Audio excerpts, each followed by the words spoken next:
Early voting is underway in more than 20 states. What are we learning as we look ahead right now on Sunday Morning Futures?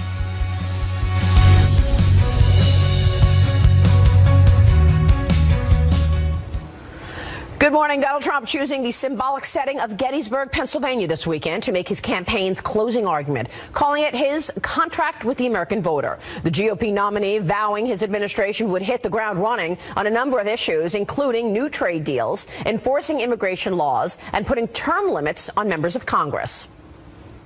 Americans will be voting for this 100-day plan to restore prosperity to our country, secure our communities, and honesty to our government. This is my pledge to you. And if we follow these steps, we will once more have a government of, by, and for the people.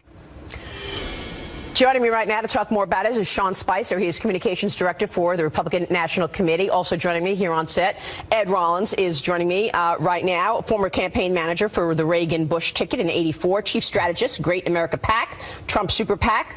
Good to see you both. Thank you so much for joining us, gentlemen. Sean, good to see you. Thanks so much for being here. Let me kick it off with the Gettysburg speech yesterday. How would you characterize it? What did you think?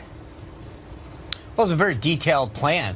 You know exactly where Donald Trump stands on a variety of these issues in terms of national security, foreign policy, tax policy, creating a true contrast with Hillary Clinton into this final key point before the election, so that if people want to know what the difference between a Hillary Clinton administration is versus a Donald Trump, they got it yesterday. Detailed on economic policy, on foreign policy, infrastructure, education. He enumerated exactly where he's going to take this country and the vision that he wants to lay out and give people that choice. The interesting thing, Maria, is that there truly is a choice in this election. Hillary Clinton's been trying to paint Donald Trump as this risky choice because she has this trust problem with the American people. But if you look at Hillary Clinton's record, she's the one with a risky, detailed record, whether it was Libya or Syria or the failed Russian reset or her handling of classified information. It is her record that shows that there truly is a choice. She is the risky choice that Americans need to be concerned with when it comes to who's going to have trust of the American people, classified information, and trust of our foreign policy. She has failed over and over again. She is truly that risky choice as we head into this final stretch. Which is why, Ed Rollins, he came out with details in terms of breaking the so-called corruption that he sees, and the fact that he came out with 28 specific things that he's going to do in that regard. This was the best speech he's given. Obviously, he got distracted by his attempts to go after the women who've accused him of things. He needs to just not get distracted. He needs to stay right focused on this message. He may pick different places to argue the different points, but it's a good comprehensive plan. And my sense, if he does nothing but talk about it for the next 10 days, he'll do much better than he is today in the polls, and certainly has a shot at winning it. It's obviously Sean is the key here. Sean's RNC and his colleagues there have a very, very big role in this campaign, and that's finding our voters and getting into the polls, and I think they'll do a superb job. What about that, Sean? Because even with just 2 weeks to go before this election, you don't have the high-profile names within the RNC out there, like Paul Ryan, you know, and people are wondering if, in fact, this lack of unity actually hurts Trump. Well, obviously, as we continue to go into the final 16 days, we need every Republican on board. We need more independents. We need some more Democrats. I think we've assembled probably the most comprehensive ground game that any party's ever seen. If you look at where we are in returns, we're ahead of where we right now in Florida. We're ahead in places compared to 4 years ago in Iowa, in Ohio, in Nevada. We are bringing people home. We are getting them out early to vote. We are getting those absentee ballots into people's hands and then making sure they return them. We've got our work cut out for us. There's no question about it. But we're going to keep working 24 hours a day for these final 16 days to make sure that we put that closing argument in front of people, that comprehensive list of issues that Donald Trump laid out yesterday. We need to keep talking about, making sure that contrast is well known, and that'll propel us to victory on November 8th. When you look at the electoral map, though, I mean, is it even possible that he could win, given the votes that you're expecting? Oh, absolutely. And I think that anyone who says that they can't really it's a shame on them, because the American people are ready for change. And I think that Hillary Clinton clearly epitomizes the status quo and the establishment. And her and Tim Kaine probably have more time in Washington than any candidates in recent history. So if people are ready for change, they can. And you look at states like Ohio, Florida, Nevada, New Hampshire, they're all in play. Iowa. We are continuing to see a path and a lean forward in the last few days where all the polls are starting to shift back in Donald Trump's favor because people, I think, are finally ready for change, and they're going to get out there and vote. That's the thing, Ed. They're looking at this as a movement, not necessarily just for the man. Well, it is a movement, and I think what he has to talk about repeatedly is together we will change Washington. I'm happy to lead this revolution, but together I need a Senate, I need House members, I need a whole team here, and obviously I'm willing to put myself on the line to go do what you need to have done. You know, when you look at what's coming out of the Hillary Clinton campaign right now, Sean, it's almost like they're expecting that she's won this already. They're focused now on these down-ballot races. Let's go through some of those races. What are you looking at closest? Which races do you think are most important for the GOP to keep, whether it's the House or Senate? Well, I think we're going to do fine in the House. We've got a 30-seat majority there. I think we'll maintain that. Paul Ryan will be Speaker again in the Senate. Look, we've got a 4-seat majority there. We've got a lot of close races. But the difference between this cycle and past cycles is that every one of these individuals went in 2, 3, 4 years ago in some cases and has really been focused on their state, on a level of accomplishments, building a world-class campaign. So whether it's Pat Toomey in Pennsylvania, Rob Portman in Ohio, Marco Rubio in Florida, Joe Heck in Nevada, Kelly Ayotte in New Hampshire, every single one of them, sure, they've got a tough race, but they have gone out, talked about issues that are important to their state, put a world-class campaign together, raised the appropriate amount of money, and I think in every one of them, you start looking at the trend lines, and they're going to win. And so many of them, we know that they're not out there campaigning for Donald Trump. Well, Ed, is that the smart move? Well, the key thing at this point in time is there are going to be Trump voters out there that traditionally wouldn't vote for a Republican, and we've got to convince them that the team, again, is what's important. So you've got to make sure whoever you're turning out as Trump voters, which Sean and his team will do, that they're going to vote down the ticket, too. What is resonating mostly? Well, and that's the thing, is that one of the things that makes this cycle really unique is that almost every single Senate state is also a battleground state. So whether it's Iowa, New Hampshire, Pennsylvania, Florida, Ohio, Nevada, Pennsylvania, Wisconsin, they are all Senate states and battleground states. So when we go in, there is this unity of effort that is like nothing that's ever been seen before. So I know a lot of times the mainstream media likes to talk about disunity in the Republican Party, but Ed's absolutely right. When you go turn a voter out to vote early or absentee or even get them out on election day, you're turning that voter out to vote for the entire ticket. And it's not always 100%, but the reality is that whether you're running for the Senate or president, you get that we need every single Republican and right-leaning independent and even soft Democrats to come out and vote for our entire ticket. That's what we're focused on. And because the uniqueness of this cycle is such that you have all of these Senate battleground states being presidential battleground states, it actually makes a unity of effort and efficiency like nothing that we've ever seen before. And the voter turnout in terms of enthusiasm seems to be on the Republican side. It does, yes, absolutely. And I think part of the problem is that there's very little excitement for the status quo with Hillary Clinton. She's been around for 30 years. She's got this major trust issue. So even if you're a solid Democrat, you're really not happy about voting for Hillary Clinton. Yeah, we're going to talk about the WikiLeaks coming up because this Morocco exchange seems to be really damning, Ed. In terms of this Gettysburg speech yesterday, do you think it's too little too late? Do you think it resonated? I agree with you. It was probably his best speech yet. I think it's the right message. He's got to drive it. One speech doesn't ever do it. I mean, you literally have 6-7 days of big speeches here ahead. You got to get by next weekend. You have to really turn this thing around.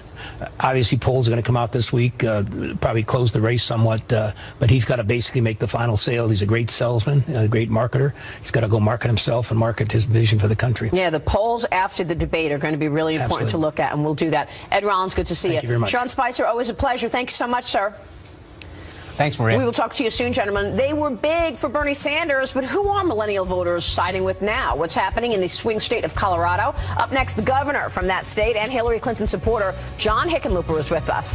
You can follow me on Twitter at Maria Bartiromo at Sunday Futures. Let us know what you'd like to see on the show and what you'd like to hear from Governor Hickenlooper next as we look ahead on Sunday Morning Futures right now.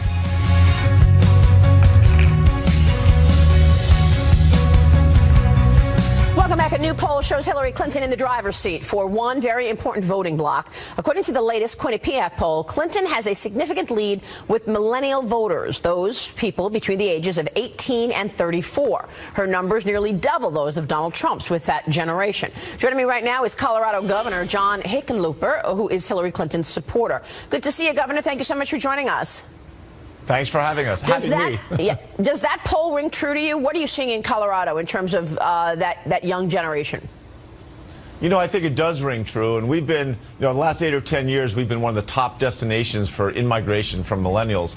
And they are kind of more mission-driven in their lives, not just their business, but their lives, and idealistic. And they support kind of that selflessness. And I think with Hillary and Donald Trump, there's a pretty stark contrast there in terms of ego versus service. You know, I mean, obviously they want jobs, they want a strong economy, but the skeptics of Hillary Clinton continue to say that her economic plan does not show a road to economic growth. Do you see that road to economic growth? Because when you look at what Trump is doing, lowering taxes, rolling back regulations, you can see a path toward perhaps moving the needle on economic growth. But Hillary Clinton wanting to raise wages, raise taxes, where's the path to economic growth?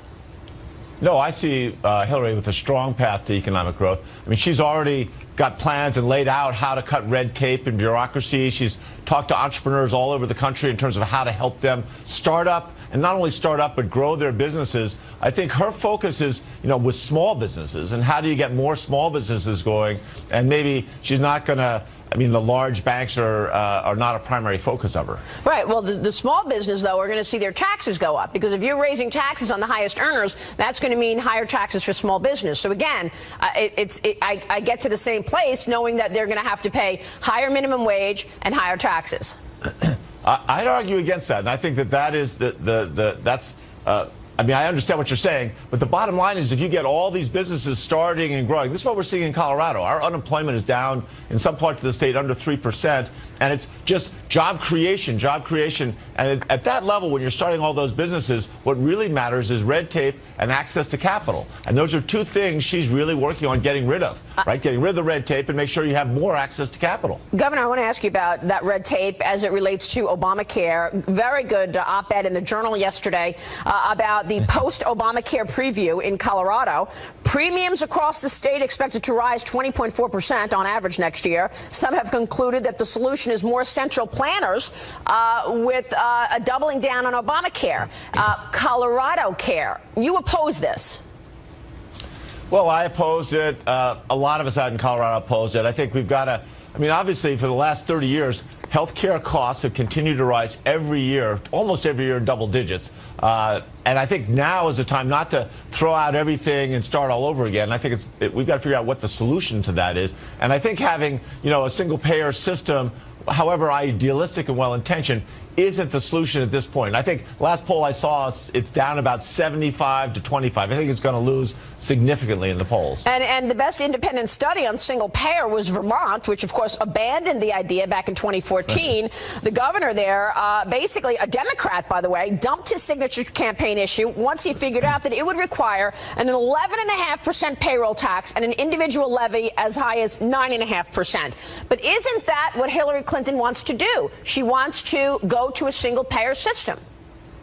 No, I don't think so. I think she wants to have a public option. And I think if you look at it, part of the problem we're having is people with pre-existing conditions can now get insurance. Now, and that's almost everyone agrees that that's a good idea. The problem is that a lot of people who have serious medical conditions are, opting out, not paying not joining and paying for health care until all of a sudden they have a medical emergency. Then they sign up, they have to be covered, they get their medical treatment, and then they go off again. So they're kind of gaming the system, and we've really got to figure out how to address that. So how do you address it, Governor? What would you like to see, given that what we're looking at right now in terms of this proposal to mimic Obamacare with Colorado Care? Well, I think obviously that there's got to be some people that are cycling on and off there's got to be some consequence. Otherwise, they're going to keep doing it and, as I said, gaming the system. So perhaps there's some long delay. They've got to feel some risk or some consequence if they continue this behavior that, really is cheating the rest of us. Yep. Governor, a lot of speculation that should Hillary Clinton become our next president, you will have a role in her administration. Are you expecting to have a role in Hillary Clinton's administration? Well, I'm going to give her all the best advice I can from Colorado, that's for sure. And I do think, I think she is so well prepared. I spent a fair amount of time with her in June and July. I've never met anyone who knows policy at more depth and knows more detail than she does. And I think, we might disagree. I think she's going to be a great president. I really do. And what role will you have? Oh, I think I'm going to stay as the governor in Colorado. I think part of what she needs is to have strong support all over the country and have a chance to bring Republicans and Democrats together. And we do that pretty well in Colorado. I think we can be a great model for her. Do you see the kind of enthusiasm? I know millennials, you said, are all in for Hillary, but are they going to come out and vote? Well, that's always a question with young people. It's been, back when I was a baby boomer as a kid, they said the same thing about us. I think they are going to come out and vote. And I think it's been a little, their enthusiasm wasn't there a couple months ago. But now everywhere I go, I see more young people and I see more energy. The more they're fired up. So I think they are going to vote. All right. We will leave it there and we'll be watching. Governor, always a pleasure to speak with you. Thanks so much. You bet. Thanks, Maria. Governor John Hickenlooper there. Voters are already headed to the polls in more than 20 states. Early voting is underway. What are we learning so far? And what swing states are the most important for the next 16 days? We're breaking down the numbers next with Byron York. Stay with us. We're looking ahead on Sunday Morning Futures this morning. Welcome back. Early voting underway in some key swing states. We want to know what's going on at this hour. Around 5 million people have already cast their votes, including thousands in Nevada, where early voting started yesterday. Meanwhile, analysts say that they already see a trend favoring Hillary Clinton in Florida, while Donald Trump appears to be doing well in Ohio and Iowa. Byron York is the chief political correspondent with the Washington Examiner and a Fox News contributor. Byron, good to see you. Good morning, Maria. What's your takeaway from these swing states and early voting so far? Well, it's bad news for Trump in Florida, no doubt about that. Good news for him in Iowa, but we kind of knew that Iowa seemed to be going pretty well for him. Ohio, very close. The deal is, you mentioned 5 million people have voted early so far. In the end, by Election Day, more than 40 million people are expected to have voted. That's out of the 125, 130 million total who will vote. So this is a huge thing. And the thing to remember is Democrats have always made a much bigger deal of early voting. I remember being at an Obama rally in Ohio about a week before the election in 2012. Everybody had voted already there. And I ran into a woman who told me, he said, my phone is ringing all the time. I can't go to the grocery store without the campaign people coming up saying, have you voted yet? Do you need some help getting to the polls? I mean, they're very, very extensive Democratic ground game that far outstrips the Republican ground game in early voting. All right, so it's hard to really analyze early voting and get a true trend because there's so much more to learn. Let me ask you this. We're waiting on polls post the third debate. Do you think we're going to see a big change in the polls after that final debate where Chris Wallace did such a great job? Well, we have a brand new poll from the Washington Post which shows Hillary Clinton up by 12.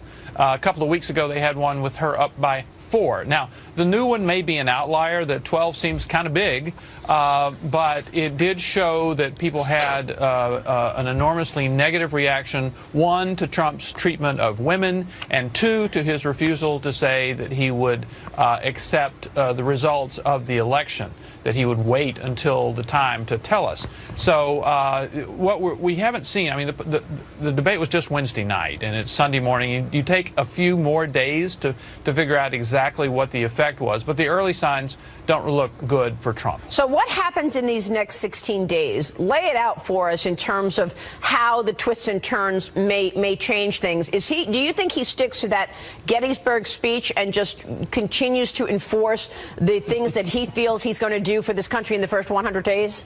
Well, that's what his advisors and all Republican politicos hope that he will do, because that Gettysburg speech laying out the ethics reforms he would make, the trade initiatives he would make, a lot of the things he would do in his first 100 days in office I think really made a lot of Republicans feel good. They feel that he should have been emphasizing this for a long time already. But remember, the long preamble to that Gettysburg speech yesterday was talking about how all the women who have accused him are lying and the news media is so biased against him. Those are kind of the two Trumps in this race. The one sort of, airing his grudges, and the other outlining a list of policies that, if really pursued, would probably be popular with the voters. So my guess is, like we have seen all the way in this campaign, we'll see a mix of those two things. Well, what about the WikiLeaks dump? Is this resonating with voters? The fact that now we know that a senior staffer at the State Department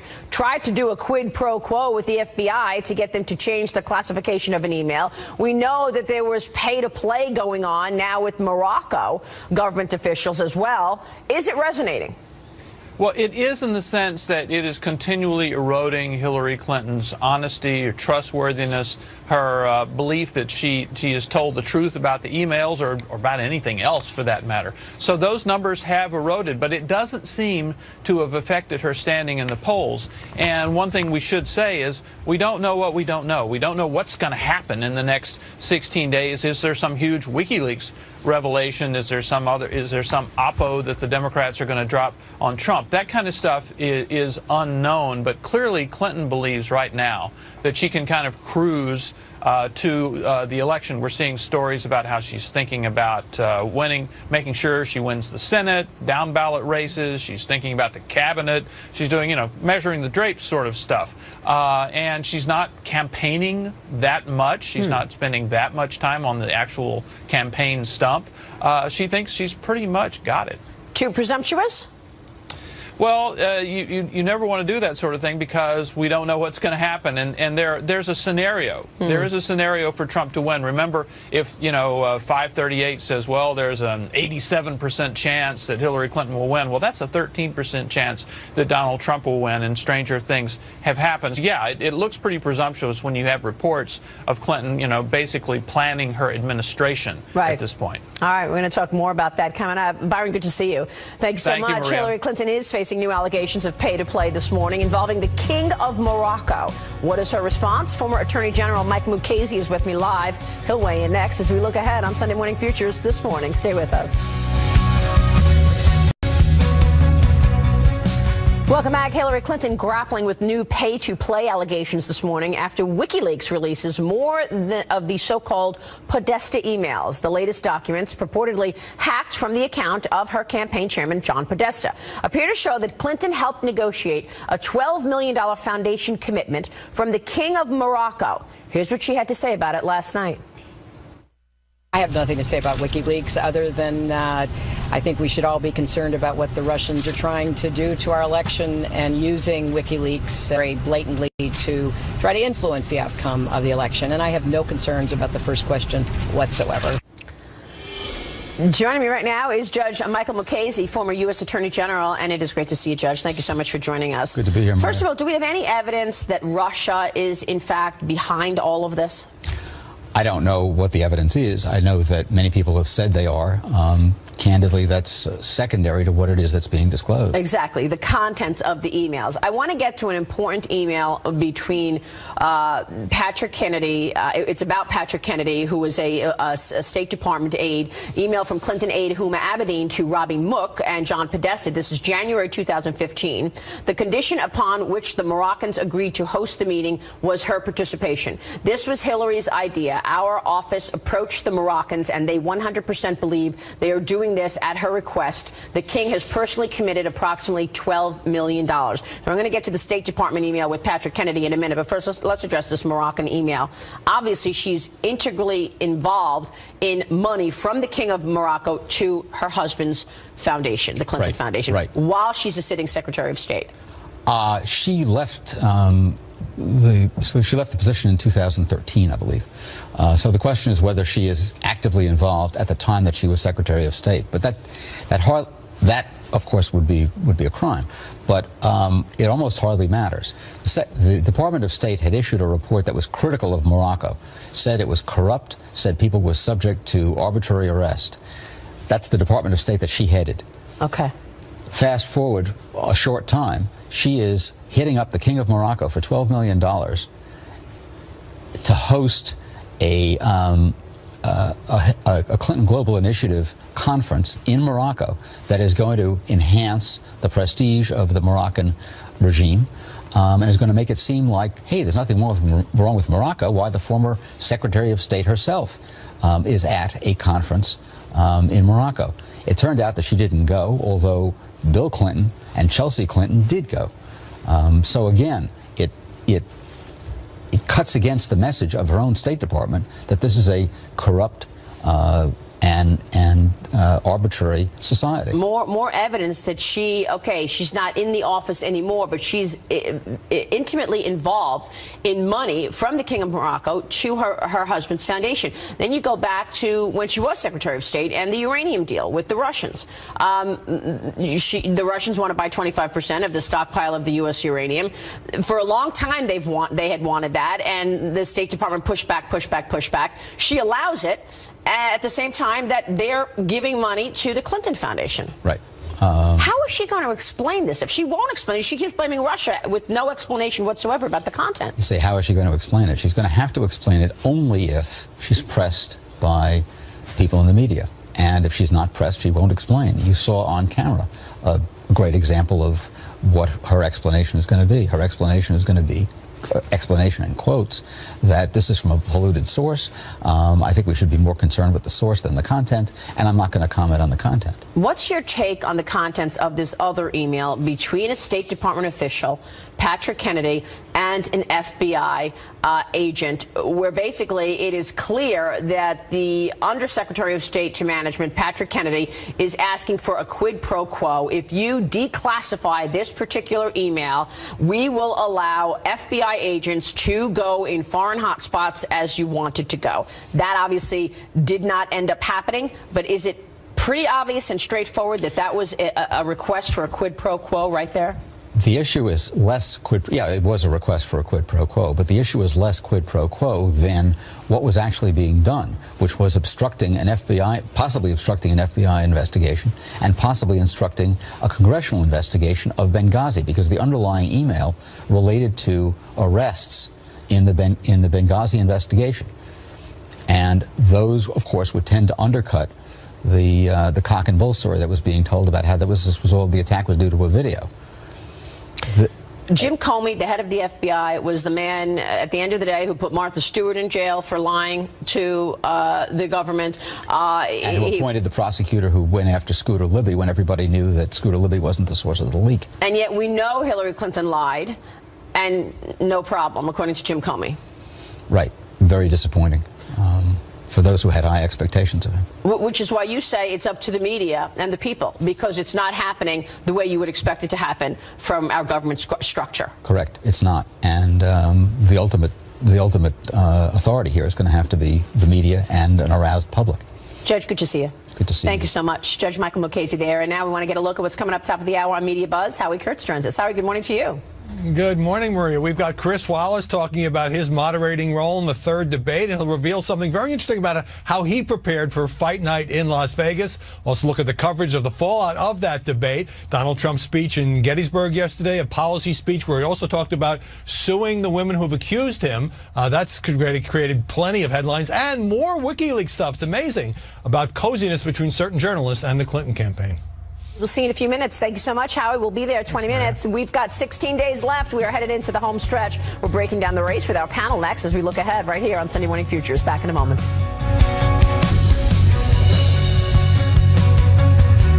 Hello, Chris. Thank you for having me. In the first debate, set the table. In the second debate, I fired up the grill. And tonight, I feast. Chris, I'm going to start this debate in the quietest voice possible. In the past, I have been big and loud, but tonight, I am a sweet little baby Trump. That is good to hear. Well, SNL has had a field day with this election. The cast of Saturday Night Live poking fun once again at the third and final presidential debate this weekend as the candidates get down to serious business. Donald Trump and Hillary Clinton campaigns drawing up their final strategies to reach out to voters as we close in on 2 weeks until Election Day. Let's bring in our panel on that note. Ed Rollins is former campaign manager for the Reagan-Bush ticket in 1984. He's the chief strategist for a Trump super PAC. Stephen Sigmund with us this morning, senior vice president of Global Strategy Group and a Democratic strategist. And Mary Kissel here, editorial board member for the Wall Street Journal. Good to see everybody. Thank you so much for joining us. Thank you. Let's talk about the Gettysburg speech right here. That was the highlight of the weekend. Mary, your reaction? Well, Trump is good when he focuses on policy. You saw in the third debate, that's where he won over Hillary Clinton. And the Gettysburg Address, similar. Some of those policies are terrific. School choice, cutting taxes, getting rid of Obamacare. Some of it's terrible. Tariffs, anti-trade, the same that we've heard from Trump. But again, Trump always loses when it becomes about him and his ego. He goes off on these tangents about globalism and the establishment and the Clinton machine. You know, that's time that he should be spending talking about Hillary Clinton and what life would really be like under a Clinton presidency. I don't think Gettysburg really changed the dynamic of the race in the way that he needs at this late hour. Which is why I can't believe, Stephen, that the race is where it is right now. If it were anyone else, a lot of these missteps that Trump has done would have taken him out, and yet she's so disliked. And that keeps haunting her. Yeah, I think there's some of that. But look, you got to pull out this morning, maybe an outlier, but has her up by 12 points, right? I mean, the thing that is remarkable about Trump is that he may be the first candidate since 1940, sorry, the third candidate since 1940 to not even get 40%.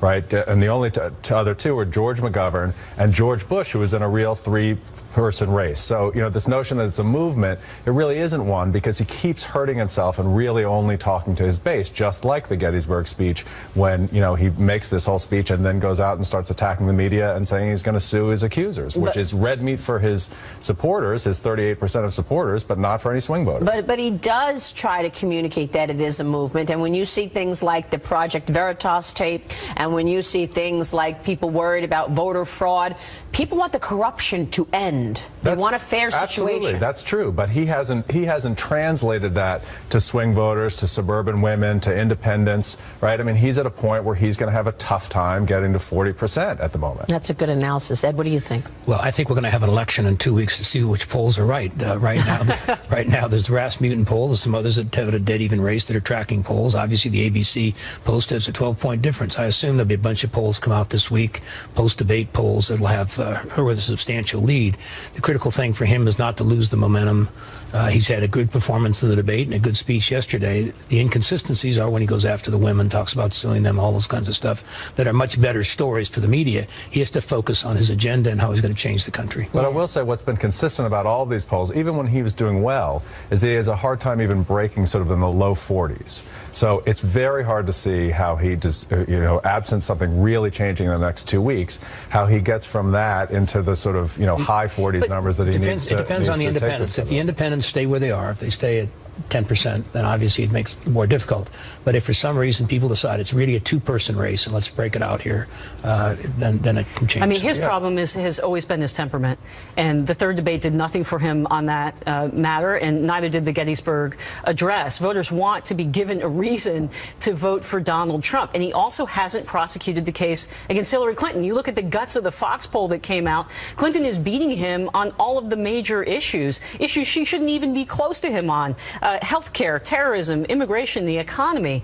It's because when he talks about himself, he's not talking about his opponent, and he's not talking in a way that's giving those independents and those female voters a reason to go for him. Yeah, the most telling thing on that poll was that she's viewed as the change agent, where obviously that's been his great strength. Incredible. Yeah, I mean, he's continued to make it a referendum on Donald Trump, and he's done that to himself, frankly. And in a lot of ways, that has helped her. I mean, she still has these terrible numbers on honesty and trustworthiness, but she has kind of presented herself, particularly through the three three debates as this steely woman, and that, you know, that's very positive for her, and I think that sticks through the next 2 weeks. And they're going to keep her out of the news. All she has to do is sit back and do nothing. She's not going to hold a lot of press conferences. She hasn't been out on the campaign trail. No interviews. Yeah, she hadn't been campaigning with Tim Kaine, and there's a reason for that, because they know that they're in a good position. They're just going to let Donald try to blow himself up.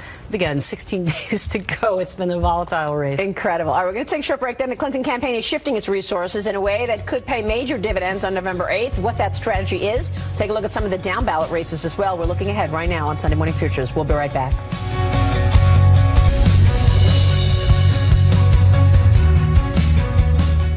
Welcome back. With 16 days until America votes, the Clinton campaign is shifting its resources to down ballot races in hopes of not only taking the White House, but tipping the scales on Capitol Hill. We're back with our panel, Ed Rollins, Stephen Sigmund, and Mary Kissel. Mary, funny thing happened about 2 weeks ago on Wall Street, which I'm sure you saw in the markets. They all traded down because people were worried about a Democratic sweep. They were worried about the president, the House, and the Senate, and what that's going to mean for pharmaceutical stocks, for biotech stocks. We had a big sell-off in the market. What are the implications if the Dems take the Senate?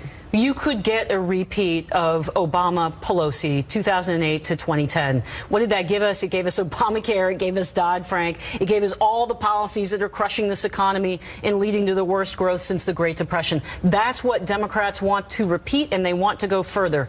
They want single-payer health care. They want the most far-left Supreme Court that we've had in many, many decades. They want to further make the financial sector an arm of government. They want more regulation. This would be a disaster for the economy, and it would have implications for our foreign policy too, because it would weaken us here at home. No one is focusing on this, but they should. This is a really important point, Ed, because when you today look at where our economic growth number is, we're going to get the GDP report next week, this upcoming week. 1.4% was the last GDP. Maybe when Obama had both chambers in his corner, he should not have stuffed down Obamacare down everybody's throat and instead focused on economic growth. By one vote, I remind people. The truth of the matter is there's 6 Senate seats still in play. 5 of them are Republican. 1 is the Nevada seat, the Harry Reid seat. And they're neck and neck. And that clearly is what's going to be the margin of who controls the Senate. And the likelihood of ending up a 51-49 or 50-50 is very, very high. And the reality is then any senator is king. Any senator can make the deal, make the thing. So the House, obviously, I think most people concede will lose at least 10, maybe 15. That will be a dramatic emotional thing as much as anything else, and it'll take some of the margin away. It's going to be a different place in Washington, D.C. come next January, and obviously Republicans have to be very smart, even if they continue to control with the narrow margins, and they got to make sure that they have an agenda that matters. Can you support this, Stephen? I mean, as a Democratic strategist, what you're hearing from Mary, what you're hearing from Ed in terms of if the Senate goes down?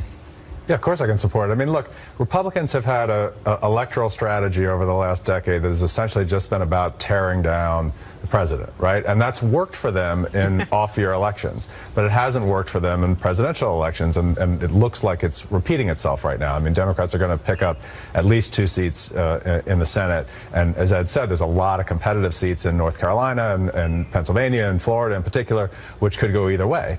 And so you could end up with a Democratic Senate, but you'll end up with all likelihood with divided governments. What's most important for us to be watching in this next 2 weeks, Ed? The Senate. Senate clearly is the most important.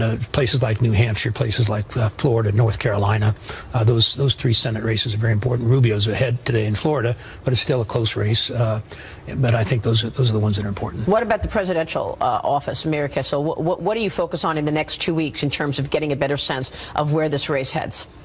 Well, you just have to look at Trump himself and see if he can stay on message. And then you start to look at some of the polls, like the Philadelphia suburbs, for instance. Some of these House races are going to be bellwether races. Mike Kaufman in Denver, Barbara Comstock in Virginia. But look, Maria, very quickly, the scenario I outlined is, if Dems take control of the Senate and the House. Right. I don't think that that's likely. But if this ABC News poll that Steve talked about, that 12-point, what would be a landslide victory, then the House becomes competitive, if that poll isn't an outlier. Right. And if that actually is where we're going. Which is why the market sold off a couple of weeks ago on that speculation. We'll take a short break, and then I'm going to ask my panel for the one thing they're watching in the week ahead. Next on Sunday Morning Futures. Back in a minute. And we're back with our panel. Cut through the noise. What's most important to focus on now, Ed? The big polls this week, they can't be the 12-point gap. They have to be much closer than that to encourage the Trump people to turn out. So you want to watch the polls coming out, Absolutely. obviously. Stephen? Yeah, me too, to see if he can get over 40%, because in this divided environment, you could nominate a cardboard box with a DNR on it and get 40%. Mary Kissel. Battle for Mosul. An American serviceman was killed there this week. We are at war over there. We have foreign policy. She has failed over and over again. She is truly that risky choice as we head into this final stretch. Which is why Ed Rollins, he came out with details in terms of breaking the so-called corruption that he sees, and the fact that he came out with 28 specific things that he's going to do in that regard. This was the best speech he's given. Obviously, he got distracted by his attempts to go after the women who've accused him of things. He needs to just not get distracted. He needs to stay right focused on this message. He may pick different places to argue the different points, but it's a good comprehensive plan. And my sense, if he does nothing but talk about it for the next 10 days, he'll do much better than he is today in the polls, and certainly has a shot at winning it. It's obviously Sean is the key here. Sean's RNC and his colleagues there have a very, very big role in this campaign, and that's finding our voters and getting into the polls, and I think they'll do a superb job. What about that, Sean? Because even with just 2 weeks to go before this election, you don't have the high-profile names within the RNC out there like Paul Ryan, you know, and people are wondering if, in fact, this lack of unity actually hurts Trump. Well, obviously, as we continue to go into the final 16 days, we need every Republican on board. We need more independents. We need some more Democrats. I think we've assembled probably the most comprehensive ground game that any party's ever seen. If you look at where we are in returns, we're ahead of where we were right now in Florida. We're ahead in places compared to 4 years ago in Iowa, in Ohio, in Nevada. We are bringing people home. We are getting them out early to vote. We are getting those absentee ballots into people's hands and then making sure they return them. We've got our work cut out for us. There's no question about it. But we're going to keep working 24 hours a day for these final 16 days to make sure that we put that closing argument in front of people, that comprehensive list of issues that Donald Trump laid out yesterday. We need to keep talking about, making sure that contrast is well known, and that'll propel us to victory on November 8th. When you look at the electoral map, though, I mean, is it even possible that he could win given the votes that you're expecting? Oh, absolutely. And I think that anyone who says that they can't really it's a shame on them, because the American people are ready for change. And I think that Hillary Clinton clearly epitomizes the status quo and the establishment. And her and Tim Kaine probably have more time in Washington than any candidates in recent history. So if people are ready for change, they can. And you look at states like Ohio, Florida. Good to see you. Thanks so much for being here. Let me kick it off with the Gettysburg speech yesterday. How would you characterize it? What did you think? Well, it was a very detailed plan. You know exactly where Donald Trump stands on a variety of these issues in terms of national security, foreign policy, tax policy, creating a true contrast with Hillary Clinton into this final key point before the election, so that if people want to know what the difference between a Hillary Clinton administration is versus a Donald Trump, they got it yesterday. Detailed on economic policy, on foreign policy, infrastructure, education. He enumerated exactly where he's going to take this country and the vision that he wants to lay out and give people that choice. The interesting thing, Maria, is that there truly is a choice in this election. Hillary Clinton's been trying to paint Donald Trump as this risky choice because she has this trust problem with the American people. But if you look at Hillary Clinton's record, she's the one with a risky, detailed record, whether it was Libya or Syria or the failed Russian reset or her handling of classified information. It is her record that shows that there truly is a choice. She is the risky choice that Americans need to be concerned with when it comes to who's going to have trust of the American people, classified information, and trust of our Nevada, New Hampshire. They're all in play. Iowa. We are continuing to see a path and a lean forward in the last few days where all the polls are starting to shift back in Donald Trump's favor because people, I think, are finally ready for change, and they're going to get out there and vote. That's the thing, Ed. They're looking at this as a movement, not necessarily just for the man. Well, it is a movement, and I think what he has to talk about repeatedly is together we will change Washington. I'm happy to lead this revolution, but together I need a Senate, I need House members, I need a whole team here, and obviously I'm willing to put myself on the line to go do what you need to have done. You know, when you look at what's coming out of the Hillary Clinton campaign right now, Sean, it's almost like they're expecting that she's won this already. They're focused now on these down ballot races. Let's go through some of those races. What are you looking at closest? Which races do you think are most important for the GOP to keep, whether it's the House or Senate? Well, I think we're going to do fine in the House. We've got a 30-seat majority there. I think we'll maintain that. Paul Ryan will be Speaker again in the Senate. Look, we've got a 4-seat majority there. We've got a lot of close races. But the difference between this cycle and past cycles is that every one of these... Early voting is underway in more than 20 states. What are we learning as we look ahead right now on Sunday Morning Futures?